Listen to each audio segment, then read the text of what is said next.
So guys, this is day 1 ng ating handstand training. Ngayon ay magbabalik na ulit tayo sa calisthenics. Nakapag-calisthenics na tayo dati dun sa mga hindi pa nakakaalam. Pero natigil lang dahil nagkaroon tayo ng isa pang sports na nilalaro. Yun na yung arm wrestling. Pero nakakapag-calisthenics pa din naman tayo dati. Pero mas focus tayo sa arm wrestling nun. Pero ngayon, tatry kong pagsabayin yung dalawa. At ngayong araw, ito nga yung day 1 ng ating handstand training. Ibabalik na uli natin yung dati nating handstand.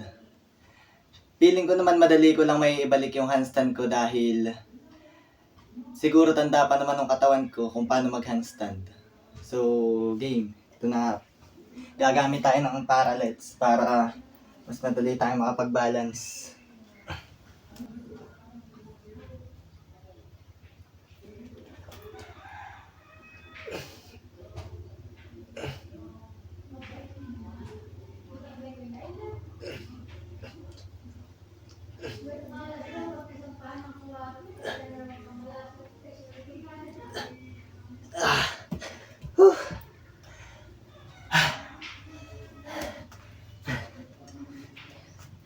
So ayun guys, tulad nga nasabi ko kanina, madali lang nating may ibalik yung handstand natin.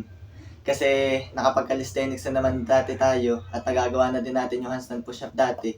So ngayon parang pinakang warm up lang natin to sa calisthenics. Baka sa mga susunod na araw, handstand push-up na yung ating gawin. Kitang-kita nyo naman na parang napaka-easy lang sa akin ng handstand. First time ko nga lang yung ginawa, tapos ay nagawa ko na agad siya. So, pero gagawin pa uli natin para mas masanay. Papagodin natin yung sarili natin ngayon sa handstand. Handstand lang muna tayo ngayong araw, magpo-focus tayo sa balance. Feel ko naman ngayon is maka 20 seconds ako, yung pinakamatagal. Dati yung record ko is nasa 1 minute, pero ngayon is baka hindi pa natin kaya ulit. Best ko na yun dati, nung focus pa talaga ako sa calisthenics. Pero ngayon ay feeling ko naman mas magiging madali na sa akin kasi ngayon is magpo-focus na talaga tayo. Pagsasabay natin yung dalawa, calisthenics tsaka arm wrestling. Wala, ang hirap.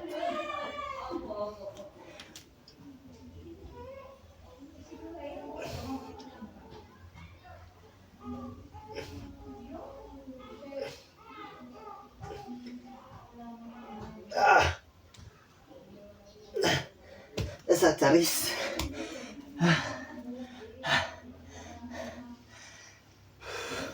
So ayun guys, gumaganda na yung balance natin sa pag-handstand, parang nagiging komportable na agad ako. Pero sumakit yung thumb ko sa left hand. Di ko alam kung bakit, pero dati kasi meron na tong injury dahil sa naging sayaw namin nung grade 10 kami. Na dislocate pa nung nagpa-practice kami. Pero matagal na naman yun. Kaya hindi naman siguro lalala to. So guys, tatry natin i-hold yung handstand natin kung hanggang saan natin makakaya ngayon.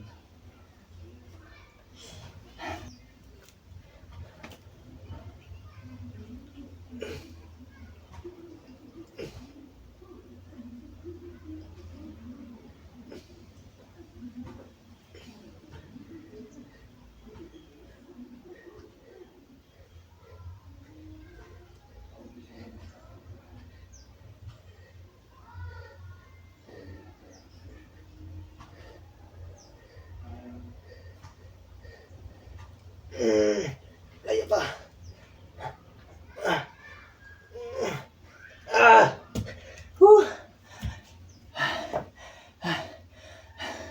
Kaya pa naman ang shoulder natin, pero yung wrist talaga bumibigay sa akin. Naninibago pa siguro kasi ngayon na lang ulit naman ako nakapag-calisthenics. Pero not bad. Nakakatagal na rin. Siguro sa mga next video ko, handstand push-up na kagad tayo.